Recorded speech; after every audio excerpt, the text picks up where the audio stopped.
Jody Alcorn, partner at McCarthy Tétrault.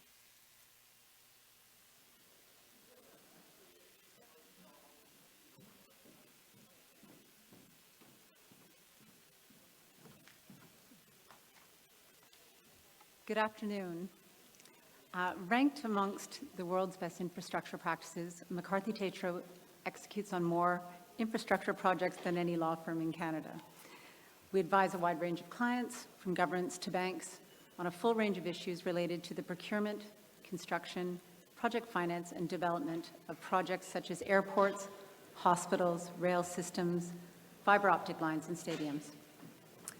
On behalf of McCarthy Tétrault, it is my pleasure to introduce the moderator of this session, Tim Philpotts, partner and senior vice president, infrastructure advisory of Ernst & Young Orenda, corporate finance Inc. Tim is also a director of C2P3. Tim has performed the lead role on many award-winning P3 projects across Canada and globally.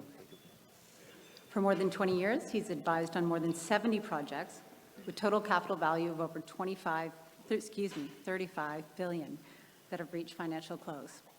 I can think of no one better suited to lead this discussion. Please join me in welcoming Tim and the panel.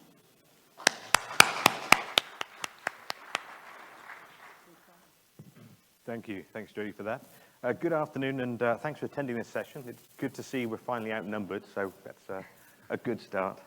I think today's session will be quite interesting and quite thought-provoking. And what we want to talk today is about one of the key tenets of PPP and AFP, which is risk transfer, and specifically how the projects are resilient to project risk occurring during all phases of the project. And I think we've assembled a really great kind of panel for this. And starting from the left, we've got Bill. Bill has got extensive experience in the public sector, having advised or having led two of the sort of the cutting-edge hospital projects in Ontario, which we'll talk more about. We've got Jerry from EllisDon, who's got experience across all aspects of project, from equity through design and construction and into operations.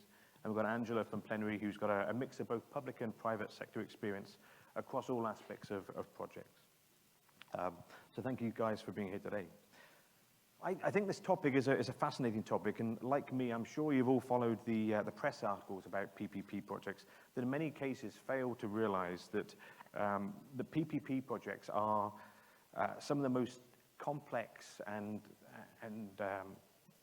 largest projects undertaken by the public sector, and that by definition these projects are inherently risky, and sometimes these risks actually do materialize, and in some cases quite spectacular. And obviously Carilion is one of the more high-profile cases of that, and we'll talk a bit more about that later. So I could probably go on about risk for ages, and I'm sure you don't really want me to do that. So I'm going to kick off a bit of a talk track with the panel, and we'll start off with Bill. So Bill, you've been at Halton now for 12 years, I think you were saying, and you've been involved in two of the largest and most complex hospital PPP projects in Ontario, through the Oakville, Trafalgar, and then more recently the Milton District. I think both these projects have had some kind of well-documented challenges. It would be good to hear from you kind of what these were, and in keeping with the topic, how they kind of came back from the brink. Well, thank you. The Oakville project reached substantial completion in the summer of 2015, and the project was 1.6 million square feet, $2.7 billion all up. So just the run-up to substantial completion was a major undertaking and a lot of work for all sides along the way. But the first thing I'd like to say is that the partnership is extremely strong and continues to be strong, and we've accomplished some amazing things together, and I'm a firm believer in the model. But not long after substantial completion, in what we call the activation period in the hospital, the period between substantial completion and when you open the doors for providing the first clinical services, we had a number of significant, what I would refer to as calamitous events in the building. And as you know, you can commission a building, you can do all the testing that you could possibly want to undertake, but it's the building itself, when you start running the building, that's really going to tell you when you've had some significant issues in the building, and they've revealed themselves to you.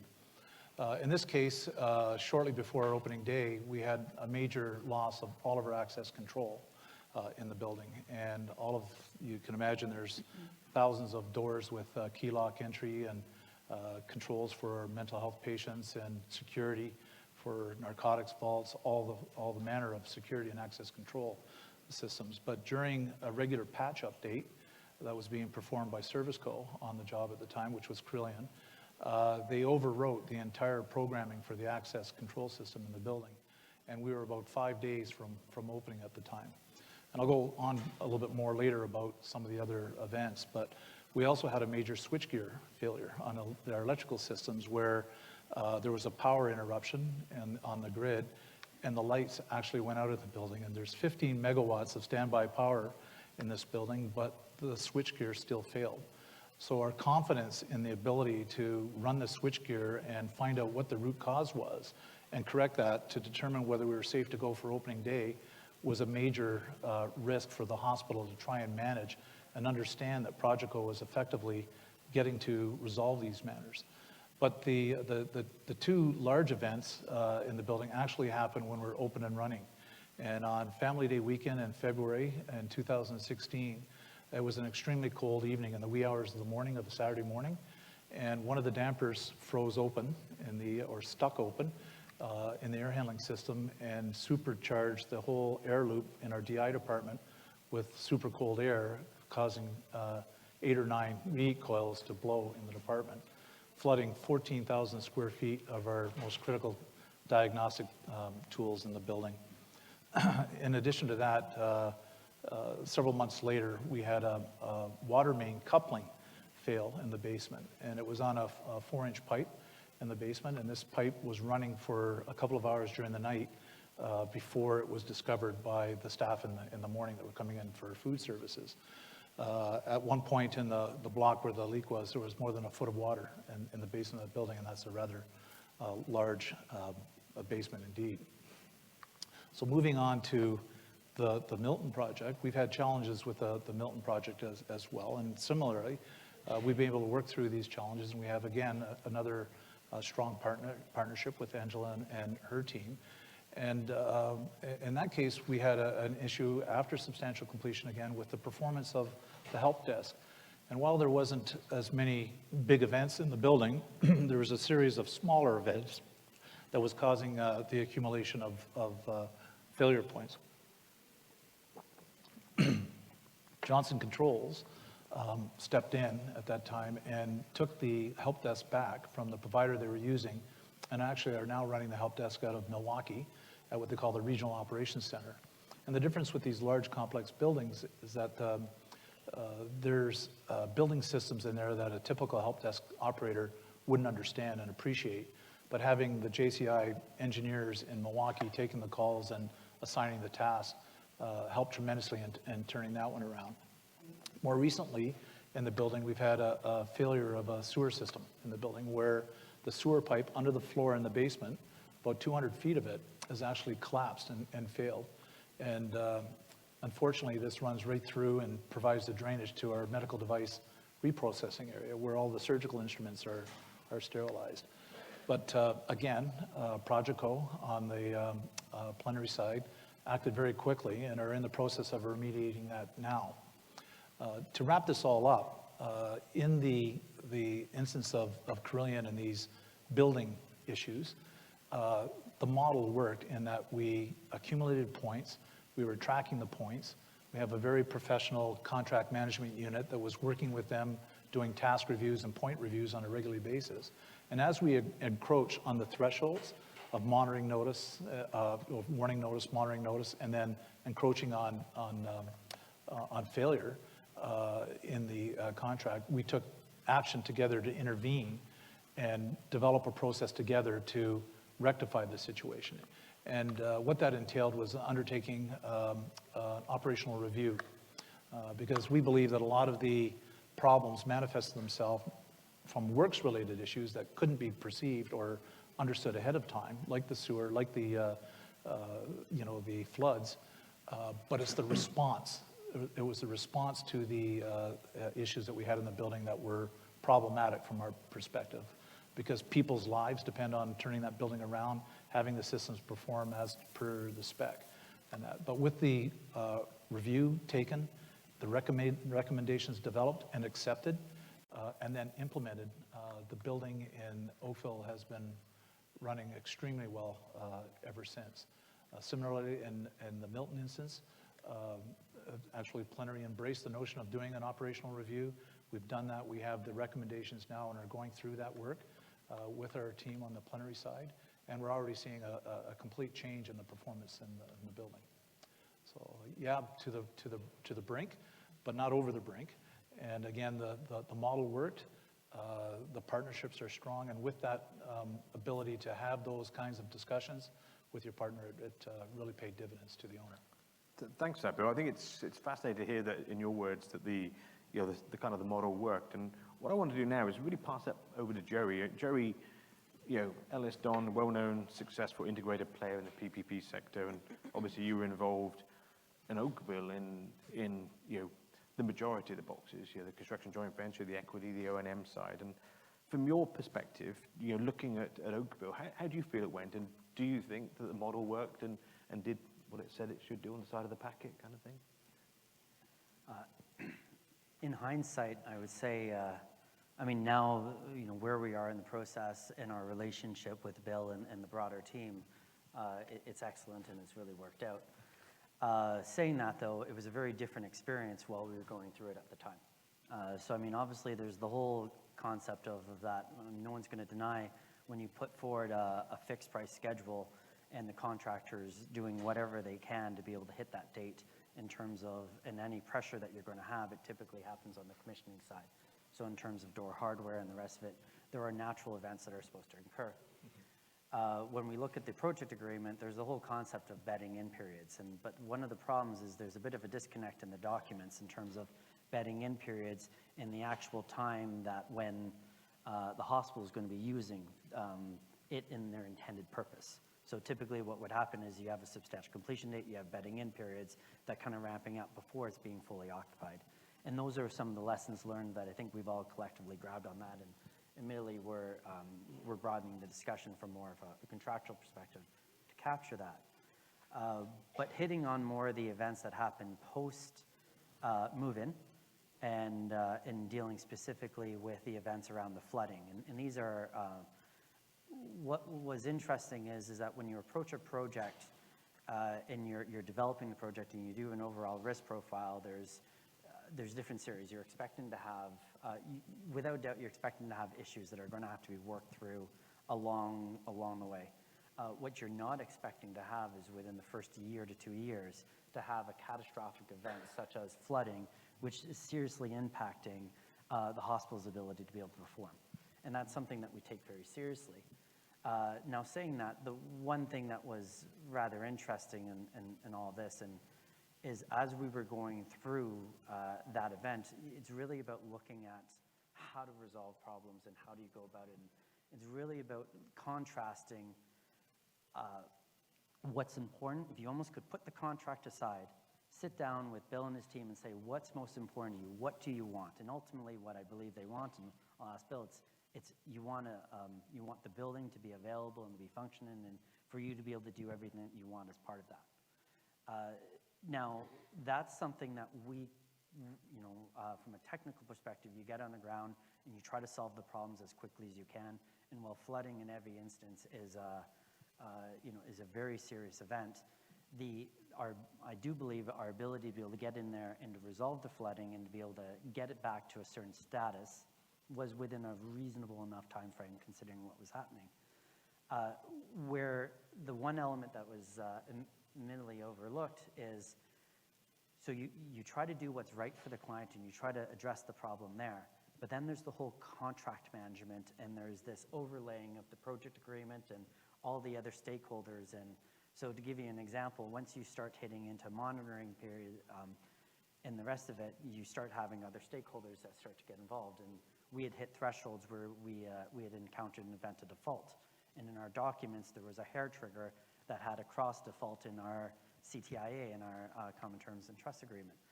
So as we were going through all this, there's the aspect of that you want to get on the ground, you want to fix the issue that's most important for what's core, what's really we're here to deliver. And we're here to deliver infrastructure and to service that infrastructure on an ongoing basis. But then you get distracted by having to keep every other stakeholder involved in the process. So specifically, it's about making sure that we're informing the rating agencies, trying to find the bondholders. New Oakville Hospital, that project was a broadly marketed bond issuance. If anyone can find me a list of who are the bondholders, we would love to have them, because admittedly, we spent 2 to 3 months trying to find out who we can actually reach out to. The trustee doesn't have that information, and the original underwriters, they admittedly try to do their best to understand where the bonds are held. But frankly, I think there's a bit of a gap in the market where what happens is people, they go and they purchase these bonds and they don't ever expect to actually really have to comment on them or action over top of them. And maybe that's an unfair statement, but as you're going through it, that's the reaction you're getting here. So on the one hand, we're trying to make everything right with our client, but on the other hand, what we have is we have all these other stakeholders that you have these open conversations about their liability or their risk profile is changing or something else is changing the nature of their contract. And frankly, we found it a rather interesting approach as it was all happening, because the actual fixing the issue was a couple $100,000 of getting on the ground and doing it. The final price tag was just short of $5 million. If that's the market that we're creating, if that's the market that the P3 market creates, and we're talking about being on the brink, as you can imagine, it's very difficult to go back to a position of profitability when within 2 years of a contract you've been able to step in, and not to make reference to the fact that shortly after all these events happened, our JV partner, which was 30% in construction and 70% on the service provider side, they went insolvent. So from EllisDon's perspective, we had no one to point the finger at in terms of who was actually going to solve all these issues other than ourselves, regardless of where it was going to be, if it was a construction defect issue, or if it was a service provider issue. At the end of the day, because we took a position that we were 100% liable for this in one way or in form, we just had to solve it. Yeah. So in terms of back from the brink and the rest of it, it's complicated. It takes an enormous amount of management and effort and communication to stay on top of it and to make sure that we're ultimately there. And while it might have sounded at the end as though I was, and I'm still upset about having to write off on the top side there, what we are absolutely enthusiastic and extremely proud about is the fact that through the course of all this, I believe it made our relationship stronger in terms of, as long as you're always going into the contract, always trying to do the right thing. Events are going to happen over these 30 years. You're going to be at that brink more often than you like, once or twice.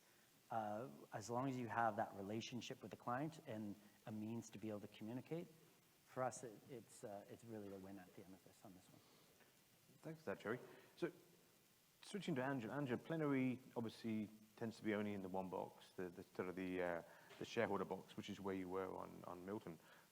What was your view from sort of the equity side and the resilience and how that all kind of panned out on Milton? Yeah, Milton, from our perspective, is a great success story. So we had a great design, we had a very aggressive construction schedule, and we were doing all of this while we had an operating facility right next door. We just won an award, so obviously we did something right, but I agree with everything that Bill and Joey had to say in terms of just the process. So post substantial completion, we found ourselves in a situation where we were quickly accumulating failure points, we were flirting with default, and we had a decision to make. Our decision was, do we want to proceed with a default and get into a position where we're disputing against HHS whether or not a default exists, or do we want to help them achieve their objective of getting the hospital to a point where it's meeting all of their operational requirements? And so we chose the latter. We entered into the settlement agreement. We worked with E&Y to do the operational review, and ultimately we are in a much better position. We have a great and strong relationship because of it. Similarly, we had a very similar experience that Joey just described, and we significantly underestimated the amount of coordination and the cost and the intra-consortia infighting, frankly, that was required to get that settlement agreement in place. It was a lot of time, it was a lot of money, it was a lot of frustration, and we got there at the end of it, and Bill was describing the issue that we've been having with the drainage system and the impact it's having on the MDR. So this is kind of the second major event that we've experienced at Milton, and this time the process has been a lot more seamless, That's right. I think, from HHS's perspective as well. So we did learn from that experience, and I know, so Joey mentioned EllisDon is deploying a relatively new model, fully vertical integrated service offering, and I think, you know, there's benefits to both, and it's probably still a bit too early to tell on whether or not that, you know, which model is more successful, but I think, you know, from equity perspective, we still think that there's, you know, benefit in having the multiple consortium members, and again, you know, have been able to strengthen our relationship with HHS because of it. Thanks, Andrew. Just touching on the issue of kind of other stakeholders and lenders, and really, Bill, I think both Joey and Angela both raised this issue of the specter of the lenders, the bondholders, the trustees, and everyone else. From your perspective, from the health authorities' perspective, what was your impact, your view around that, and how it impacted? There's a couple of ways that it impacted us. First, when we were having those big issues in Oakville, the lenders got engaged, and the lenders wanted to interview me and talk to me about the performance of Carillion and Progeco and Oakville, and really try to get behind the curtains and find out really what was going on the ground so they could assess their own risk. But once we had the settlement agreement in place and we had the process that was defined in the documents, we really saw them back off a bit, at least from the owner side of the table, and allowed the process to play out. And that was, I think, a big positive impact on the project. From the variation side of things, though, we're recently proceeding with a new large surface parking lot. It's about 540 spots, about $4 million or so. And what we discovered is that because of the accumulated value of variations, you start to trip over thresholds, and then lenders' costs start to factor into the equation and the variation costs on projects. But in many respects, I think it offsets some of the issues that the hospital has to grapple with. Like, we don't take variations frivolously. We need to plan for them. It causes you to be a little bit more upfront with your senior leadership team and your own planning internally to make sure that when you're doing these variations, they're well planned out and thought through. And so, I mean, from our perspective, I think it does create some rigor in the process, but it does add costs, even for the owner, on the cost of variation. Okay.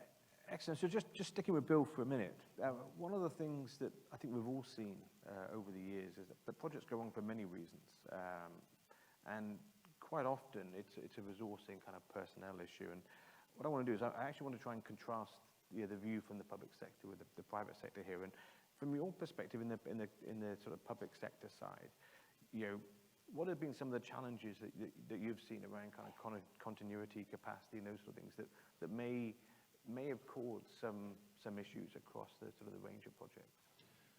You mentioned earlier that 12 years ago I was in the public sector in the Ministry of Health, and what that gave me was a steady diet of what can go wrong on projects.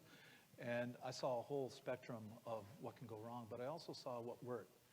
And one of the big learnings I had coming into the Oakville experience was that you need to have a strong and capable owner-side team to manage the projects. They're complex. There's a lot of decisions. Once that financial close is reached, the pace of the project cannot be underestimated.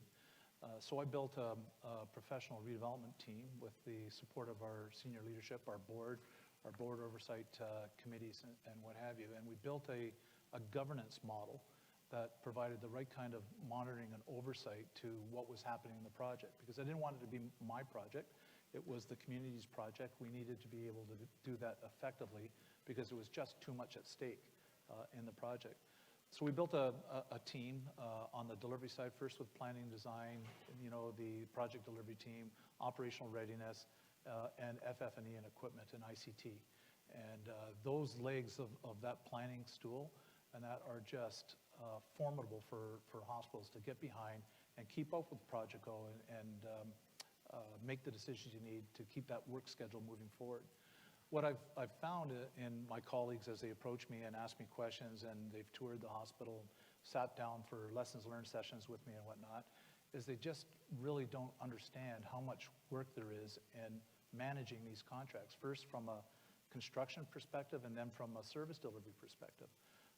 We've got a professional contract management unit that's staffed with 5 individuals that know the contracts cold and are absolutely working hard with the service co on both projects to avoid issues, to work through them. And that has been, I think, a strong reason why both of the projects have gotten through these challenges and gotten to a point where we've managed them together and had success. But that's not the case in a lot of hospitals, especially around equipment decisions and ICT commissioning and those sorts of things. And reaching substantial completion with a building that's actually substantially complete and not pushing too many deficiencies over to the other side and trying to clear them as latent deficiencies and what have you. If you're working with a strong team on the ground, you're actually clearing the deficiencies together as you're walking the building. There's presence on the building. You're in the construction trailers all the time. You're working with them and understand where the project is and making those decisions together. And to wait to the end and then decide that, well, that's not what we wanted or this isn't what our view is of it, and then have a fight later on is not a productive way of getting at it. And I think that too many of my colleagues out in the sector, in the hospital sector in particular, have taken that a little bit too lightly. I don't know what Joey and Angela think about that, but I think that that is my observation. I'd say from my perspective, I've certainly seen that across the sector, not just on the health side. So Angela, kind of concessionaire is often the glue that brings everything together, but also in many cases it's a shell entity, and the people that that interact with the likes of Bill tend to be the kind of the subcontractors, and being a lot more visible from the subcontractors, which creates a dynamic in itself as well, which can be good, can be bad. Just want your view about the kind of the appropriate resourcing strategy, what it should be on both sides, in order to kind of avoid getting to the brink and managing projects properly. Yeah, sure. So maybe I'll just start by picking up on what Bill was saying. I think the HHS team is fantastic. They've been great to deal with. And from our perspective, it's always more helpful to have a team on the other side of the table that has some experience and has been through it. It's always a much easier process for us. And in fact, I just read a report last week. It was on a project that has a particularly strained relationship, and it was suggested that part of the reason why this relationship is strained is because this team is so knowledgeable and has so much experience. And I don't agree with that at all. I think in majority of the cases where we have a counterparty team, a redevelopment team that has been experienced and has knowledge, it's only served to strengthen and improve the relationship. I will say I do think it's important for the redevelopment teams to transform and redeploy post-substantial completion. We have seen some cases where the authority has retained the exact same team in its exact same size into operations, and I think there's probably a need for a bit of a restructuring once steady state operations is achieved. On equity side, I'll say, so Plenary, we consider ourselves a bit more of an active manager, so we actually do staff all of our projects. We don't staff our SPVs. We staff our projects at the Plenary Group corporate entity. And the quantity of resources that we put on a project really depends on the quality of the relationship with the client and the complexity of the partners, or complexity of the project. So I wouldn't say that we have a fixed formula or ratio. We're certainly not one-to-one. We're not watching over the shoulder of all of our partners all the time, but there are some projects where we have the equivalent of 2 FTEs on a project, and there's some where we have 30% of a body. It all really depends on the stage of the project and how well our partners are doing and the relationship with the client. Okay, and Joey obviously said vertically integrated in all the boxes. What's your take on that? Being vertically integrated actually changes the whole nature that you're going to approach a project. So I mean, Angela made reference to it in terms of that when issues happen and you're not vertically integrated and there's different parties, through the interface agreement, what ends up happening is there's the whole solving the problem on the ground, but then there's also behind the scenes, there's a finger pointing exercise. Is it a construction defect? Is it the service provider that did not do what they want to do? And the equity is within the role trying to hold everyone else accountable. One of the key challenges or one of the benefits of being vertically integrated is the fact that you can't necessarily point your finger at anyone else. And sure, you can do it inside of your own company, but at the end of the day, there's only one parent balance sheet. So wherever the risk is going to fall, it's going to fall, it's going to hit just one department or the other. And as long as you're not organized in that manner, then it leads to the right behaviors. So what we're finding right now is, and going forward, is that by being vertically integrated, the resourcing changes. And the resourcing means in the fact that it's a bit awkward to have, say, for example, equity be the primary lead in every single discussion on a contractor-related issue when we essentially have our contracting arm right next to us that can speak on their behalf. At the same time, though, there is a need and at times, at strategic times, a very strong desire to be able to separate the two and to make sure that you can have very firm discussions and be able to have an offline discussion at the equity level to make sure on how you're going to approach the design builder. But you have to go into that with the right spirit and the right mind frame. So what we're finding is that on resourcing as a whole, we're able to draw on more resources internally to be able to resolve an issue as quickly as possible. So meaning that even if the service provider is going to be encountering, say, an issue on humidity or something to that effect, what ends up happening more often than not is we then have to draw on an internal engineer to be able to generate a report on, how is the system designed, what is it intended to do, and to make sure we're able to address issues on there. So what we're finding is overall is our service offerings improving, but at the same time, I see the argument where sometimes it is confusing to clients when they don't necessarily appreciate which EllisDon entity that they're dealing with. So overall, and while we are absolutely governed in terms of the only place we all connect is at the CEO, it's still very important to be able to make sure that people understand that we're going to play those roles effectively, but we believe the argument is we're able to draw on the better, the broader resources to solve the problem, to minimize the risk. Because at the end of the day, if we're not doing it, the penalties are accruing. Whether or not they go over to the service provider or the contractor, right now we're indifferent. It's the fact that there's pain, and we need the pain to go away, and we need our clients to be happy. I'm sure it gives Jeff some interesting conversations. It does, yeah. Our CEO, he sits us in a room, and he tells us all to sort it out. And that's what we do. Exactly. So just looking now, kind of one of the core question I think we all have is, there's lots of different models that are used to deliver bits of infrastructure, whether it's, kind of traditional models, DBB, CM type models, BFs, DBFs, DFs, whatever. Think of some initials including DB, F, and M.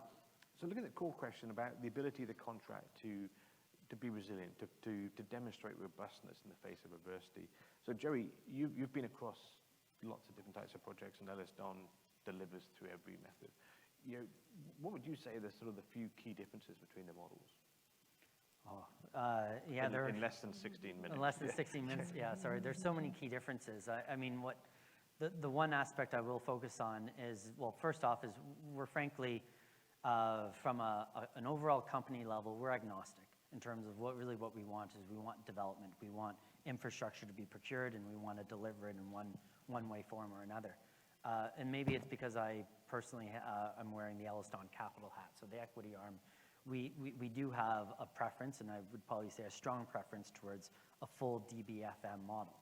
And it's not necessarily for all the reasons that people would think. It's just the fact that, give you an example, right now we are doing, I think we have 16 P3 construction deliveries that we're currently doing, and it's probably split, like 1/3 BFs, 1/3 DBFs, and 1/3 DBFM.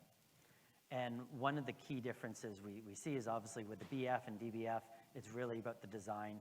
And one of the key things that we find that, frankly, more of an annoyance than anything is that if you go down to BF and then you start to transfer design risk to the contractor, that frankly doesn't make much sense. You should have done a design build finance. And we're finding the same thing on the DBF, is it oftentimes comes to the sophistication of the client. How are they able to deal with it? How are they resourced? Have they gone through this before? Are they ready for operational readiness? What's going to happen when they're given a 500,000 square foot hospital and handed the keys? And that's a very different process than how it works under a DBFM. Because under DBFM, they're handed one set of the keys. The other set of the keys is going over to the FM team, and they're taking it on. So essentially, you're transferring the risk from here, and if you rush towards substantial completion, and there's lane defects and the rest of it, how do you move that over? So what we're finding is between all three is it varies client by client, but we find certain instances where the clients are coming to us with operational issues. How's the ICT, network going to work? What's this going to be? And there's a gap. And what we're finding is under BFs and DBFs, there's a gap of understanding the fact that in those two projects, you essentially purchased an infrastructure and construction project. And the operational component isn't there. But what I would agree, or what I think needs to be changed is maybe at least consider the transition. Make sure that there's increased help, whether it's an additional 6 months or 12 months or something. Build that up into the contract, because it is rather unfair to be able to hit substantial completion, work towards final completion, fix all your minor deficiencies, and say, okay, here you go. So we're seeing the difference between all three, but once again, we're agnostic. They procure it, we'll deliver it. But we do have our preferences, and having seen all models, we still think the strength is on the 4-1. And Bill, you talked about some of the issues earlier on, and a lot of those were around commissioning, around that, the sort of the life cycle, the FM bit. What's your take, looking at the different models and the... Well, of course, it was DBFM and OFIL and Milton, but originally the push was for Milton to be a design build finance because of the fact that there was an existing campus right next to it. But because of the work was really behind the existing building, we fought for the DBFM because we saw the value in the model. And really, from an owner side and a hospital with a complex building like the Oakville building, I couldn't imagine, even with the strength of the redevelopment team that we had, going through that commissioning process with IT and equipment and the systems in that building. There was probably close to 3,000 systems in the building that had to be commissioned there. And all I had to do in the OFIL experience was have an independent commissioning agent witness the proper commissioning things and keep and maintain the issues of concern, so my team could eliminate those in the commissioning work rather than taking on and being accountable for the entire commissioning work. But from a publicly funded hospital institute, the hook of the life cycle and maintenance over 30 years and having those things maintained and part of your funding model for that 30 years is a huge benefit. Everyone knows you shave and pave a lane kilometer of highway every 8 to 10 years, but somehow hospitals didn't receive the funding, adequate funding to maintain their buildings, and this takes that off the table. So that alone, from an owner's perspective, is value to add to the deal. Thanks, bro. Angela, from an equity side, any Yeah, just quickly. So we only pursue projects with long-term equity, so DBFMs, DBFOM. I would say one thing that we're struggling with is how to demonstrate the value in the long-term concession in the M period, and how do we demonstrate that the assets are in better condition with less deferred maintenance, with the appropriate capital lifecycle investments, compared to an asset had it been maintained using a more traditional approach. And it's something we are working with some of the procurement agencies with to get some data to be able to do that analysis. And I know IO is even looking at expanding the on time, on budget to include another metric that measures the quality of performance in operations. And that's something that they're actively engaging the industry on. And I think it's important. I think it is important that if we are going to continue to do DBFMs, and I agree with Joey wholeheartedly, fundamentally, I agree that it is the best model. We do need to be able to demonstrate that there is value in that value in terms of the quality of the asset. And so that's something I think that collectively as an industry we need to work on. Yeah, that's always been a real challenge, trying to get that data. So before we skip to kind of the questions from the audience, and please keep them kind of coming, what I did want to do is I want to go back quickly to the kind of the question of kind of Carillion and, you know, the failure of a major contract party. It obviously can be catastrophic for the successful delivery and operation of a project. And Carillion is by far the highest profile example of that. What I wonder, I know, Jerry, you talked a little bit about some of your delights you had with that. But Bill, from your perspective, you're sat there as, you know, the public sector major contract party in a number of boxes fails. Yeah, I'm sure you had some sleepless nights, lost a bit of hair like I did. And Yeah. what? It was extraordinary. Got a call real early one morning that said that Carillion Canada was in trouble and that the UK operations had gone under. And I didn't know what I was going to expect when I got to the office, but when I got to the office, the facilities general manager was there telling me that it was business as usual. We did have a couple of minor issues. One of the major subcontractors on the site walked off, thinking that their contract was in jeopardy. But a call to Fengate, who was our HIP on the job, and by 4 o'clock the next afternoon, all the assurances, all the letters have been provided, and it was back to business as usual. And I have to say that the fact that it was business as usual through all of that, and having the courts involved in the ultimate outcome of what was going to happen, and not knowing how that was going to play out, it was a pretty stressful time. But while the building was up and running, Progeco was in our camp, and it was business as usual. I remember standing up at the board and saying that, and everyone just being, you know, flabbergasted that it wasn't a major business calamity. It just wasn't. The model worked. Fengate stepped in. They gave all the subs the assurances that they needed, and work continued in the building. Be interesting to hypothesize what that would have been like if it wasn't a PPP model. Yeah. It would have been chaos. Yeah. It would have been chaos. So Yeah, I mean, it definitely, I mean, we're the ones who stepped in, right? So as in, we're the ones that we had to go, and a lot of the questions were we going to step into a 70% position? We were joint and several. We were on the hook anyway, one way or the other.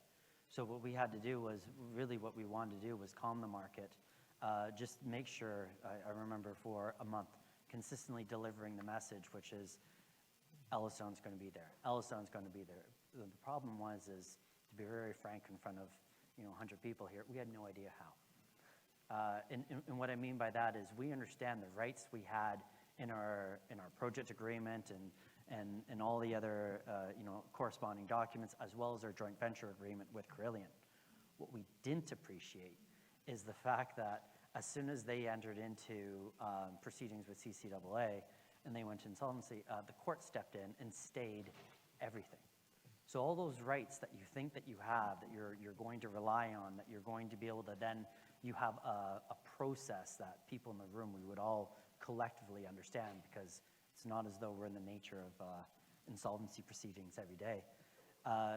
All that disappears. And it was all stayed, and at the end of the day, what it was is it turned into a negotiation with the courts. And we admittedly had very good counsel around us, and we had a very, but what we found, what needed to be delivered over and over again, was reassuring the market, reassuring the hospital, reassuring every stakeholder involved, that while we had no idea how, this is where we were going to be, and we were going to step up to our overall obligation, and we were going to do that. At the end, I think subsequently when we took over and the rest of it, what we didn't appreciate was, I'm not sure if there's any Carillion people in the room, or how dysfunctional they had been over the last 2 years, that when you have an ability to be able to step in fact, we couldn't have been received with more open arms by the employees that we had to take on, by our clients and the rest of it. So it turned into a good story.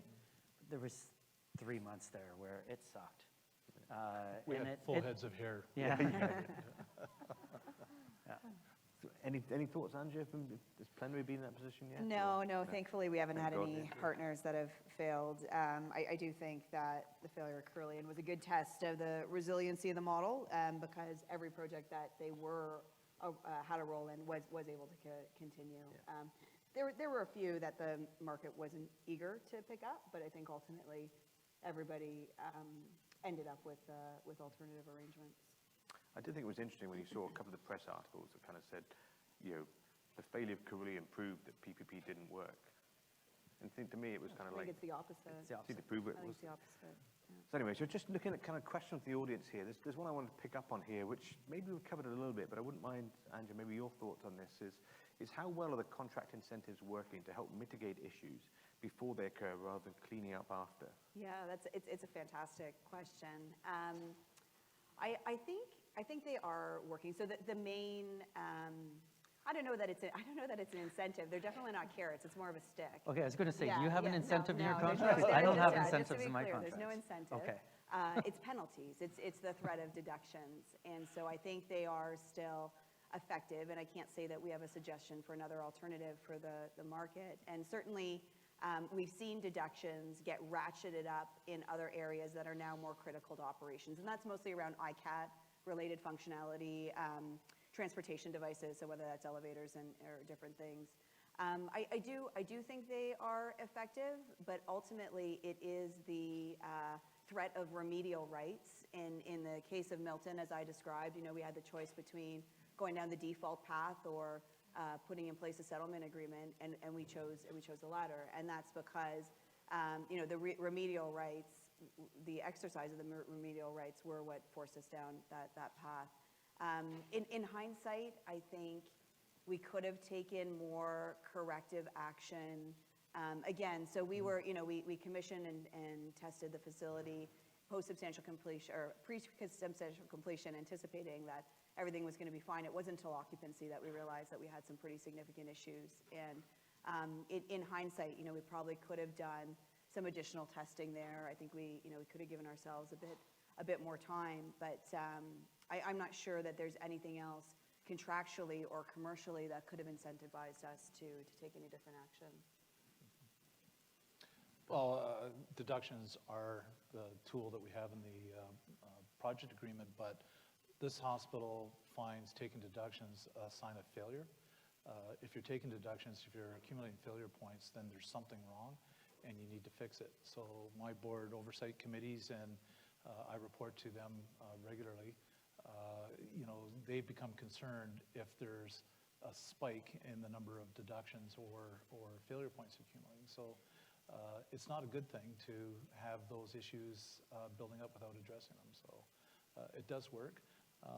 With respect to energy, the energy matters part of the document really does, I think, cause both sides to work a little bit more aggressively to try and conserve energy and be more resilient in the way that you accomplish that.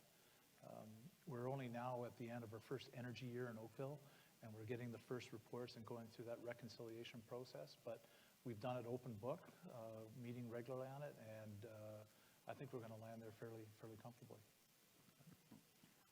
The only point I'll actually just jump on the energy, when people often talk about P3s and one of the major shifts it did in the market, I mean, EllisDon, we've been a contractor for forever, and what we've noticed is the incorporation of the energy matters, and specifically that energy matters regime, fundamentally changed the way that we approach design build projects. We started asking ourselves questions. You start off with, how can I get more competitive? But then ultimately you go into, well, how can I better design this mousetrap? How can I get to the next level? Where do I want to be in the overall positioning in the market on this? And that one addition into the P3 market about incorporating energy specifically in the evaluation and then subsequently in the project agreement on how it's going to be operated, that was a fundamental shift, and it changed every single building that we approached afterwards, because it informed us on how to actually target energy efficiency over just do what's been done last time, or look at it simply at a first cost basis, which is frankly how it largely has been done. Okay, So we're out of time. I know we could have carried on. I had other questions that we didn't even get to. So I just want to thank you guys. I know it's a fascinating topic and one we literally could have had an armchair chat for hours and hours on. So did want to thank you a lot for that. I think some interesting points came out. I'm not sure we always answered every question about resiliency, but there was a lot of stuff there which I think really points to, I think, some of the benefits and some of the things we have seen that has created a resilient model. And I want to thank you all for taking part today. Thank you. Thank you.